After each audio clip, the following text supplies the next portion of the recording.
దినాల్లో పరిశుద్ధులుగా ఉండటానికి అవసరమైన మంచి సందేశం మనం నేర్చుకున్నాం.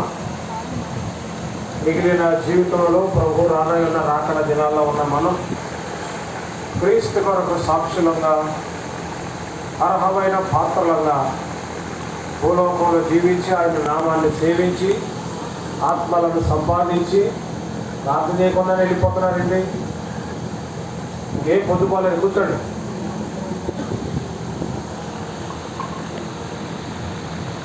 సందు దొరికితే చేంజ్ చేస్తారంట కొంతమంది. అట్టుంది.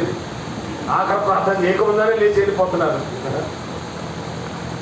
పరిశుద్ధతను కాపాడుకుంటూ దేవుడిచ్చిన ఈ కృపావరాలని మనం అభివృద్ధి చేసుకుందాం. ప్రభు రాకడ దినాలు చాలా సమీపంగా ఉన్నాయి. ఏ క్షణాన బోర మ్రోగుతుందో తెలియదు. పెళ్లి కుమార్తెగా సిద్ధపరచబడుతున్న స్థానిక సంఘం పరలోకానికి ప్రభువుని ఎదుర్కోవడానికి వెళ్ళిపోతున్నాగా మనం కూడా అందులో ఉండేవారంగా మనం జాగ్రత్త చేసుకుంటూ చెడ్డ లోకంలో దేవుని కొరకు సాక్షులంగా బ్రతుకుదాం. భారంతో వాక్యం అందించిన దేవుని సేవకులు పాల్సిల్వ గారికి ప్రత్యేకమైన వందనాలు తెలియజేస్తూ ఉన్నాం.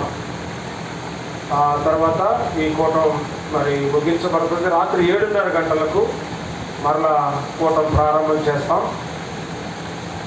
7:30 అంటే 8కి రాబాకండి. 7:30కే రండి.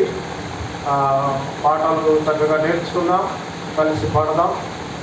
దేవుని దాసులు ఇద్దరు మనకు రాత్రి వేళ వాక్యాన్ని అందిస్తారు. రేపు మనకు చివరి దినం. ప్రభు ఆ రోజు రేపు కూడా మనకు సహాయపడి మీటింగులు చక్కగా నిర్వహించి ముగించేటట్టు ఆయనే తన కృపా బాహుల్యం కింద మనల్ని నడిపిస్తాడని నమ్ముతా ఉన్నాం.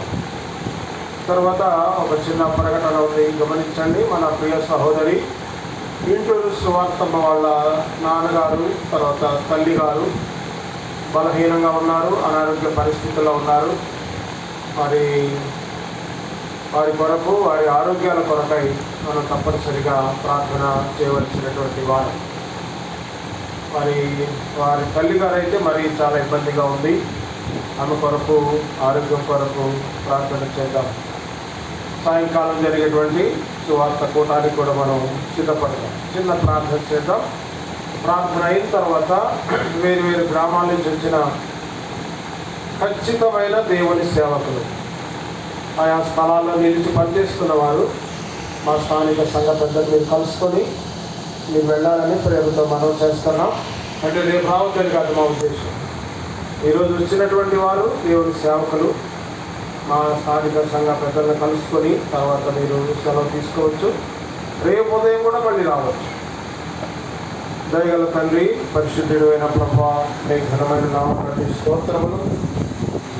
ఈ పగటి వేళ 2 కూటాల్లో మీ దాసులను బలపరిచి మీరు అందించిన శ్రేష్టమైనటువంటి వర్తమానాలు యెహోయాదాలో, దానియేలులో పవిత్రతలో, నమ్మకత్వములో, పరిశుద్ధతలో దేవుని విడుదలమైనటువంటి మేము భూలోకములో ఎలాగో జీవించాలో, జీవితమును భూలోకములో మేము కలిగిన వారంగా బ్రతకడానికి అనుగ్రహించమని సాయంకాలం వేళ కూటానికి మమ్మల్ని సిద్ధం చేయండి. రేపటి విషయంలో కూడా మీ మెండైన కృపను అనుగ్రహించమని ప్రభువును మా రక్షకుడైన యేసయ్య పరిశుద్ధులకు కూడా వందనాలు తెలియజేస్తాయి. చాలా ఒకరికొకరు వందనాలు చెప్పుకోండి. మీ ప్రార్థన అవసరతలు ప్రక్క వారికి తెలియచేయండి. సెలవు తీసుకోండి. దేవుని సేవకులు దయచేసి స్థానిక సంఘ పెద్దలు మీరు కలుసుకుని వెళ్ళాలని ప్రేమతో మనం